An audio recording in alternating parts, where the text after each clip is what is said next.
He used to believe that fixing things gave his life meaning until the day he became a single father and survival replaced every other dream. Now his world was small and carefully controlled, revolving around school lunches, late night bills, and a quiet promise to never fail his child the way life had failed him. He avoided his past skills, not because he had lost them, but because using them meant risking disappointment again. In a modest neighborhood where everyone carried their own invisible struggles, he blended in as just another tired parent doing his best. She arrived one afternoon without drama or urgency, a single mother carrying exhaustion rather than hope in her eyes. Unlike others, she did not come asking for miracles or grand solutions. She only wanted someone to listen, someone who would not judge the weight she carried alone. Her life had been shaped by responsibility, sacrifice, and the quiet fear that her strength might one day run out. Their first conversation was brief and guarded, two people measuring each other through silence more than words. Neither of them knew that this meeting would disturb the careful balance they had built to protect themselves from pain. What connected them was not sympathy, but recognition, an understanding that came from walking parallel paths of loneliness. Both had learned to survive by lowering expectations and avoiding hope.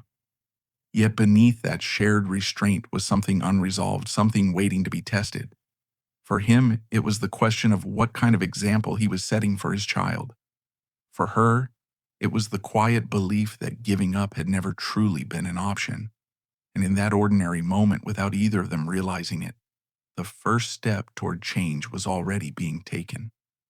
Life for him had narrowed into a series of routines that left little room for reflection. Every morning began before sunrise when the city was still quiet and forgiving, and every night ended with exhaustion settling deep into his bones.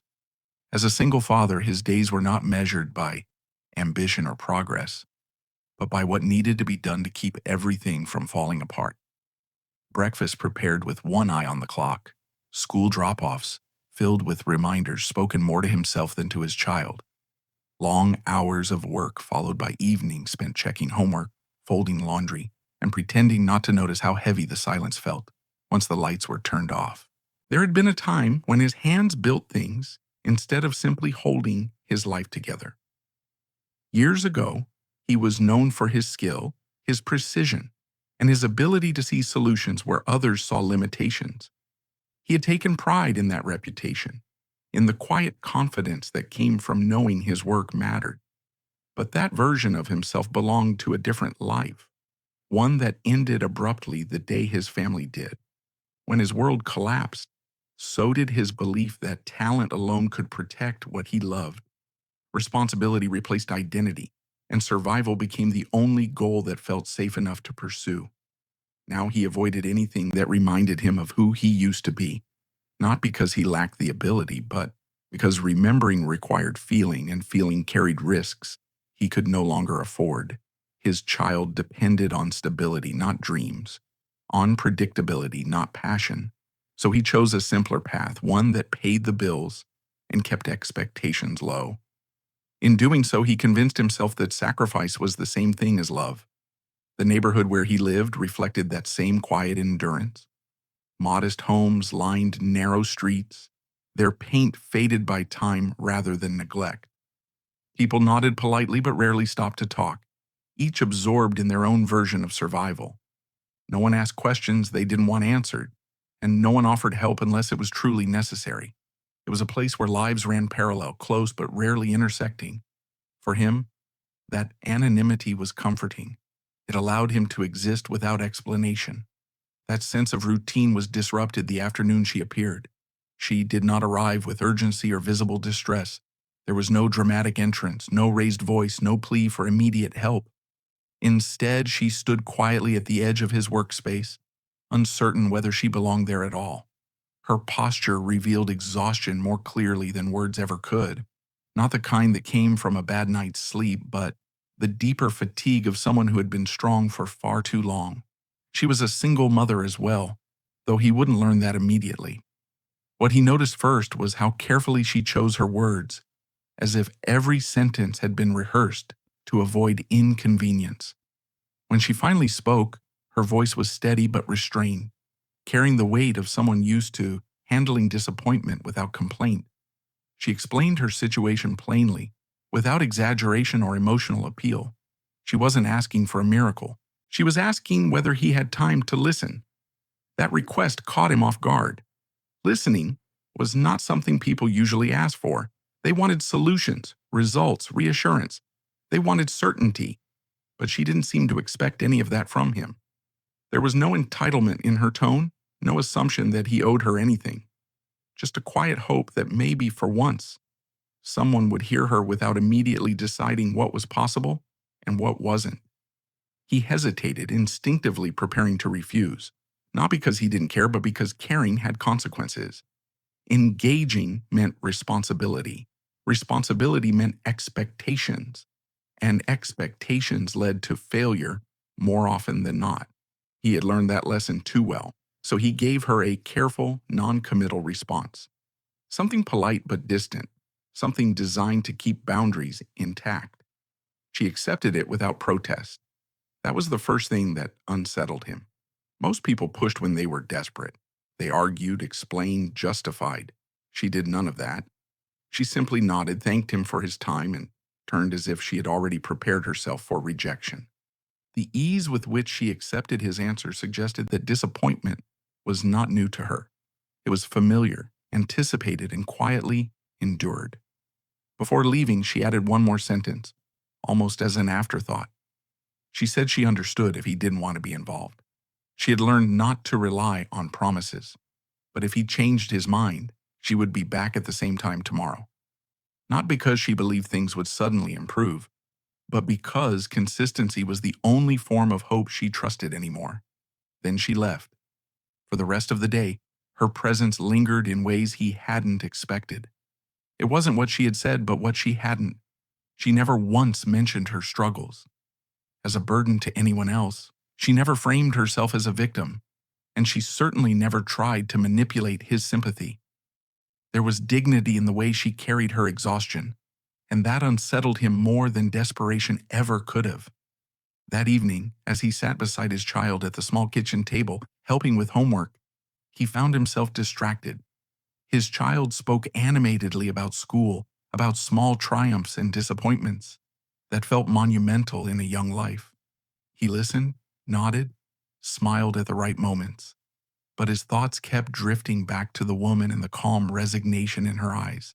Later, after his child had fallen asleep, he stood alone in the quiet apartment.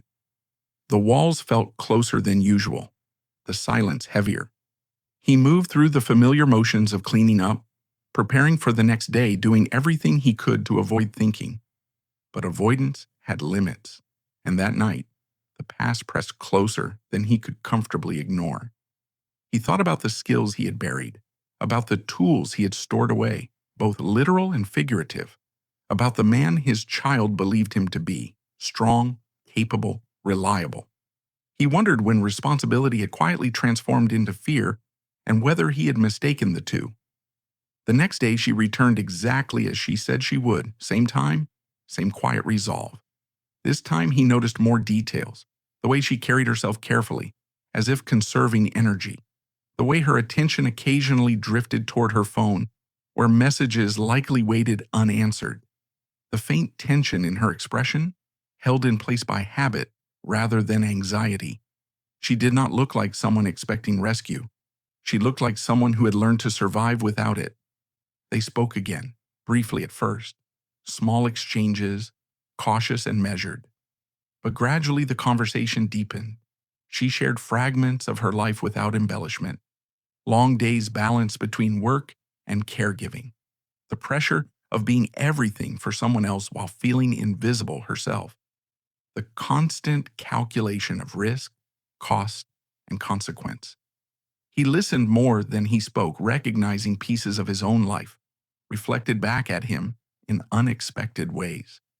For the first time in a long while, he felt understood without having to explain himself. That realization frightened him. Connection made things complicated. It challenged the careful distance he had built to protect his child and himself. He reminded himself that empathy did not require involvement, that understanding did not obligate action. He told himself he could listen without stepping beyond that boundary. But boundaries are fragile when they are built on fear. As the days passed, their conversations became a quiet constant. She never asked him directly for help, and he never offered it. Yet something unspoken settled between them, an awareness that they were both circling the same unresolved question. How long could they continue surviving without allowing themselves to hope for more? The answer, he suspected, would not come easily. And deep down he knew that if he chose to remain unchanged, his child would learn that lesson too. That safety meant shrinking, that responsibility meant silence, that love required giving up parts of oneself. He wasn't ready to confront that truth yet, but for the first time since becoming a single father, the possibility of change had quietly entered his life, not as a demand, but as a question he could no longer ignore.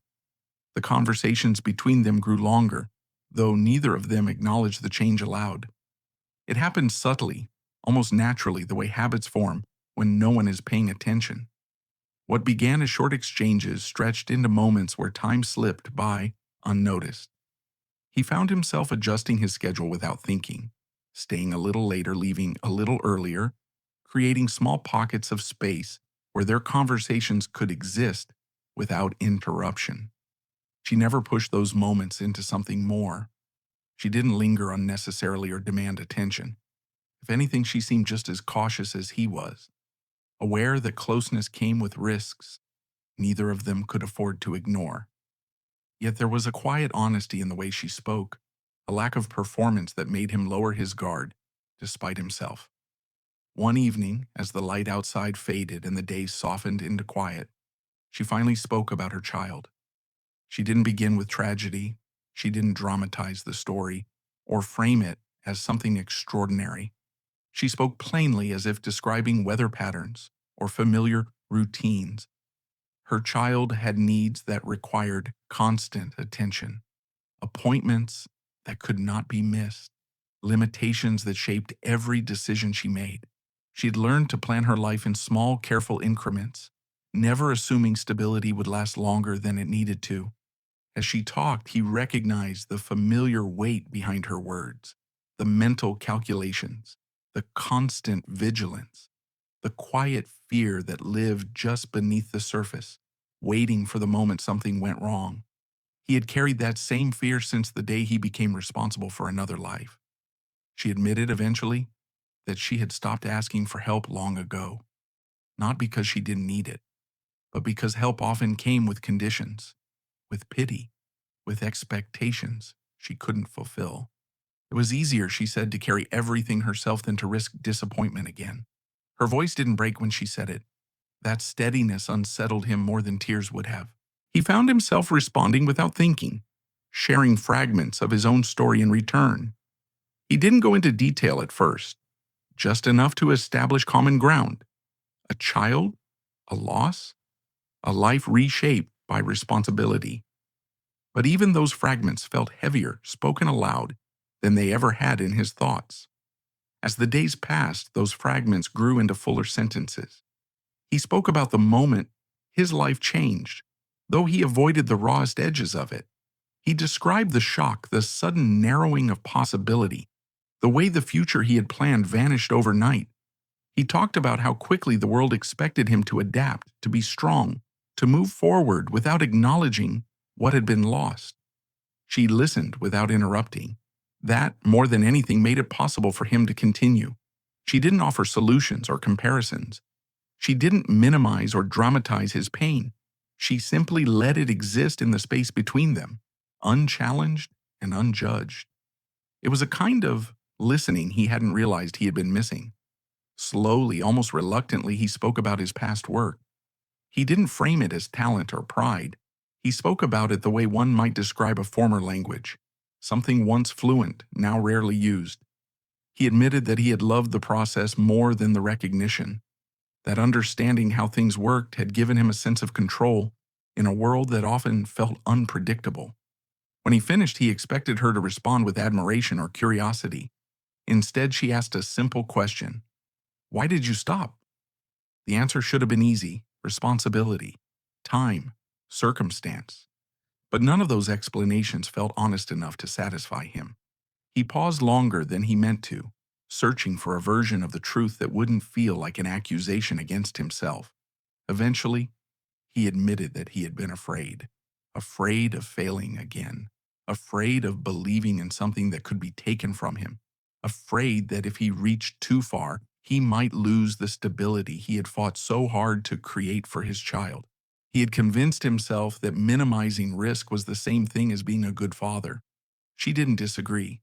Instead, she shared something of her own. She talked about the moment she realized she had been shrinking her life to survive, about how she had stopped imagining a future beyond the next obligation, how she had once believed that endurance was enough, that strength meant never wanting more than what was immediately possible. But she admitted that endurance alone had left her exhausted and quietly resentful of a life she hadn't chosen. She spoke about the guilt that came with those feelings, the shame of wanting more while being grateful for what she had. Her honesty struck him deeply. It mirrored thoughts he had never allowed himself to articulate, thoughts he had buried beneath routine and responsibility. Hearing them spoken aloud made them harder to dismiss. That night after she left, he found himself unable to settle into his usual patterns. His child slept peacefully in the next room, unaware of the quiet storm unfolding inside him. He sat alone, surrounded by the familiar evidence of a life carefully managed, and felt an unfamiliar restlessness take hold. He thought about the example he was setting. He had always believed that providing stability was the greatest gift he could offer his child, and perhaps it was. But he began to wonder whether stability without fulfillment carried its own costs, whether safety achieved through fear was truly the lesson he wanted to pass down. Over the next few days, he began noticing things he had deliberately ignored before. The way his child watched him work, absorbing more than words ever conveyed. The questions asked not directly but through observation. The quiet curiosity about the world that mirrored his own, long suppressed. One evening, his child asked a question that caught him off guard. "What did you want to be before?" The question was innocent, unburdened by expectation, but it landed with unexpected weight. He realized that in all the years since his life had changed, he had never shared that part of himself. He had spoken about responsibility, about practicality, about doing what needed to be done, but he had never spoken about desire. He answered carefully, choosing honesty over simplicity. He talked about creating things, about solving problems, about how satisfying it had once felt to build something that made life easier for someone else. His child listened intently, eyes bright with interest rather than concern. "Why don't you do that anymore?" came the inevitable follow-up. He hesitated because the real answer was complicated, because it involved fear, loss, and a version of himself he wasn't sure still existed. Instead, he offered a partial truth. He said life had changed, and sometimes people had to adapt. His child considered this quietly before responding. "But you're still good at it, right?" That simple belief, spoken without hesitation, unsettled him more than any challenge ever could. The following day, when the woman returned, he was different. Not visibly, perhaps, but in the way he listened, in the way his responses carried less distance. She noticed, though she didn't comment on it directly. She seemed to sense that something had shifted, that a line he had drawn so carefully was beginning to blur. Eventually, the unspoken question surfaced between them. She admitted that her situation was becoming more difficult, not dramatically, not urgently, but steadily. Small complications were adding up, creating pressure she could no longer manage alone. She still didn't ask for help outright, but the vulnerability in her voice made the implication clear. This time, he didn't refuse immediately.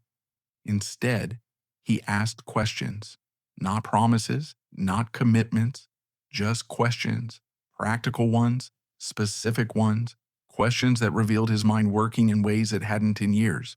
As he listened, pieces began to align, possibilities emerged cautiously, like shapes forming in low light.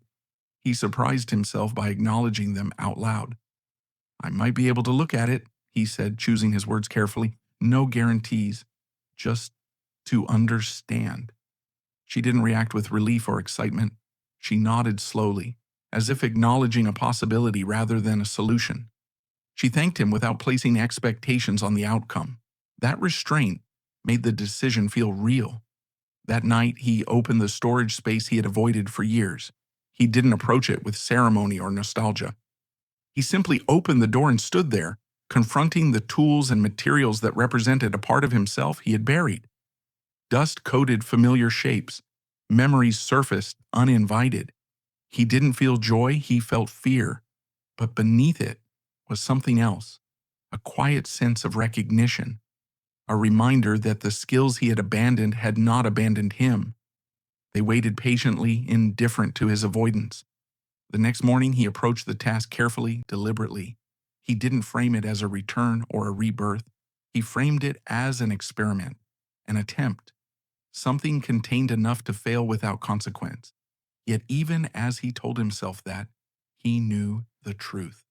This was not just about helping her. It was about deciding whether he would continue teaching his child that safety required self-erasure, or whether he would show them that responsibility and purpose could coexist. As he began, uncertainty accompanied every step. Doubt whispered constantly, questioning whether he was capable, whether he was reckless, whether he was opening doors that should remain closed. But alongside that doubt was a growing sense of clarity. For the first time in years, he felt engaged, not hopeful, not confident, but present. And as the work progressed, he realized that whatever the outcome, the decision itself had already changed something fundamental. He had chosen to step forward rather than remain still. He had allowed himself to be seen, not just as a provider, but as a person. She noticed the change immediately, not in the results, but in his posture, in the way he spoke about the process, in the way his attention sharpened, his focus deepened. She didn't comment on it directly. She simply trusted the shift she sensed. Between them, an unspoken understanding formed. This was not about miracles. It was about courage, and both of them, in their own ways, were stepping into it. The first attempt failed, not dramatically, not in a way that invited immediate sympathy or alarm, but quietly, disappointingly, and unmistakably. The result was not what either of them had hoped for, and certainly not what he had envisioned when he allowed himself to believe that trying again might matter. He recognized the failure before she said anything. The signs were subtle, embedded in the way the system responded under pressure, in the hesitation where there should have been stability. He tested it again, adjusting angles, recalculating weight distribution, searching for the flaw that had escaped him. Each attempt confirmed what he already knew. It worked, but not well enough. Improvement existed, but it was incomplete, fragile, unreliable. For a moment, the room felt unbearably quiet. He waited for her reaction, bracing himself for disappointment, frustration, or worse, forced gratitude. Any of those would have reinforced his deepest fear that he had stepped beyond his limits and paid the price for it. He expected the familiar tightening in his chest, the instinct to retreat, to apologize, to explain why he should never have tried. But she didn't respond the way he anticipated. She studied the results carefully, listening as he explained what wasn't working, what still needed adjustment. Her expression remained calm, thoughtful, rather than upset. When he finished, she nodded slowly and said something that caught him completely off guard. "This is better than before," she said simply. "Not perfect, but better." There was no disappointment in her voice, only realism. She didn't frame the outcome as a failure. She framed it as progress, measured and honest. That distinction mattered more than he realized in that moment. It disrupted the narrative he had carried for years, the belief that anything short of success was proof of inadequacy. He felt something loosen inside him. Still, doubt lingered. He questioned whether continuing was responsible, whether partial improvement justified the risks involved, whether pushing further might cause harm rather than help. His mind returned to familiar arguments rehearsed over years of restraint. Stability mattered, caution mattered, and yet standing there, faced with tangible evidence that effort had value even when it fell short, those arguments felt less convincing. Before he could voice his hesitation, circumstances forced the issue. An unexpected complication arose, not from his work, but from life itself, a schedule conflict, an urgent obligation she could not postpone, a sudden reminder that time was not a resource either of them had in abundance. Pressure intensified, narrowing their options. For the first time since they had begun this process, fear surfaced openly between them. She admitted she was scared, not of the work itself, but of hope, of believing in something that might not last. She confessed that allowing herself to expect improvement felt dangerous, as if disappointment would hurt more now that she had something to lose. Her honesty was raw, unguarded. It mirrored his own fears so precisely that he could no longer pretend distance protected anyone. Avoidance had never eliminated risk. It had only delayed confrontation. He realized then that refusing to try again would not spare either of them pain. It would only confirm the belief that fear should dictate their choices. He made a decision, not impulsively, but deliberately. He chose to continue, not because success was guaranteed, but because stopping would mean surrendering to the very fear he had spent years teaching his child to accept as normal. He explained his reasoning carefully, outlining the risks, the uncertainties, the limitations he could not overcome. He did not promise miracles. He promised honesty, effort, and accountability. She listened. Then she agreed. The next phase was more difficult than the first. The problem they faced was no longer one of skill alone, but of resilience. Adjustments required patience, precision, and repeated reassessment. Each change introduced new variables, new challenges. Progress was uneven, marked by moments of improvement followed by setbacks that tested their resolve. There were days when nothing seemed to work. On those days, frustration threatened to overwhelm him. He found himself revisiting old doubts, questioning whether returning to this part of himself had been a mistake. Fatigue compounded the pressure, blurring the line between perseverance and stubbornness. What kept him grounded was not ambition, but presence. She remained steady throughout the process, never demanding outcomes, never equating effort with obligation. When setbacks occurred, she acknowledged them without blame. When progress appeared, she accepted it without exaggeration. Her approach reframed the entire experience. Success was no longer an all-or-nothing proposition. It became a series of incremental gains, each one meaningful in its own right. One evening, exhaustion finally caught up to him. He sat alone after she left, surrounded by evidence of work unfinished. His hands ached. His mind replayed mistakes with relentless clarity. The familiar urge to walk away resurfaced, stronger than before.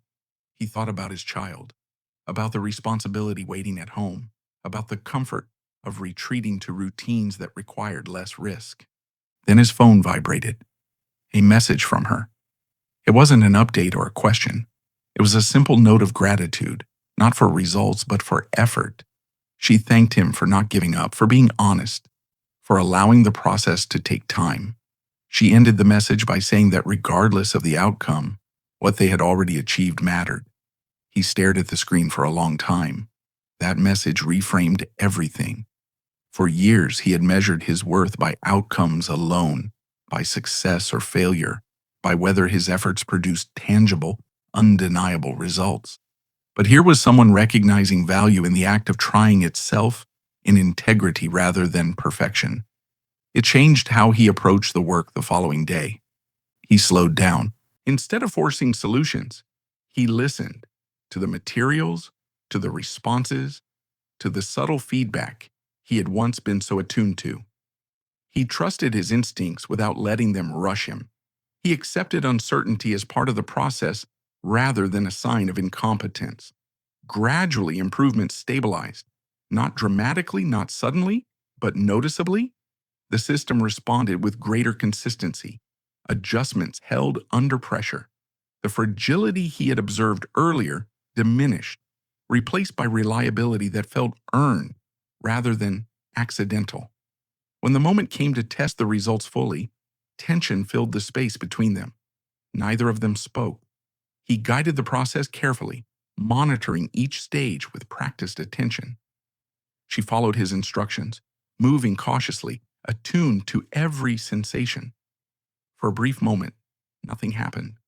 That silence stretched longer than either of them expected. Then she looked up. There was no shock in her expression, no tears, no dramatic reaction, just quiet surprise followed by relief so profound it softened every line of tension she carried. "It feels different," she said softly. "Not perfect, but different in a way that mattered."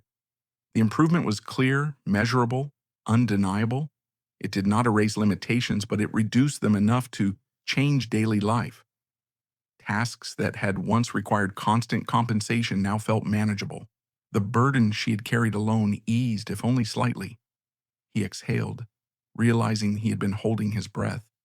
In that moment, the weight he had carried for years shifted, not because he had succeeded flawlessly, but because he had confronted fear and emerged intact. He had proven to himself more than anyone else that trying did not inevitably lead to loss. When he returned home that evening, his child noticed the change immediately, not in words, but in posture, in the way he moved through the space, in the ease that replaced the tension he had worn unconsciously. Over dinner, his child asked how his day had been. He answered honestly. He spoke about difficulty, about uncertainty, about how things hadn't gone perfectly, but had improved because he didn't give up. He framed the experience not as a triumph, but as a lesson in persistence. His child listened intently. "Are you glad you tried?" The question came quietly. He didn't hesitate. "Yes," he said, "even though it was hard." That night, as his child slept, he reflected on how profoundly his choices had shifted. He had taught a lesson not through instruction, but through example. He had shown that responsibility did not require self-denial, that caring for others did not mean abandoning oneself. In the days that followed, the impact of their work extended beyond the immediate results. She began to move through her life with greater confidence, no longer bracing herself for every challenge. The improvement allowed her to plan further ahead, to imagine possibilities she had avoided for years. She spoke about small changes she wanted to make, modest goals that once felt unreachable. He continued refining his work, not out of obligation, but out of commitment to integrity. He documented adjustments, tracked outcomes, and reflected on the process with renewed clarity. What he had rediscovered was not just skill, but purpose. Their connection evolved naturally, not into dependency, not into idealized partnership, but into mutual respect grounded in shared experience. They understood each other's limits and honored them. Neither expected the other to provide what they could not. They stood in many ways as equals. One afternoon, as they spoke quietly about the future, she thanked him again, not for changing her life, but for reminding her that progress did not require perfection, that courage could exist alongside fear, that stability and growth were not mutually exclusive. He accepted her gratitude without deflecting it. That acceptance marked the final shift.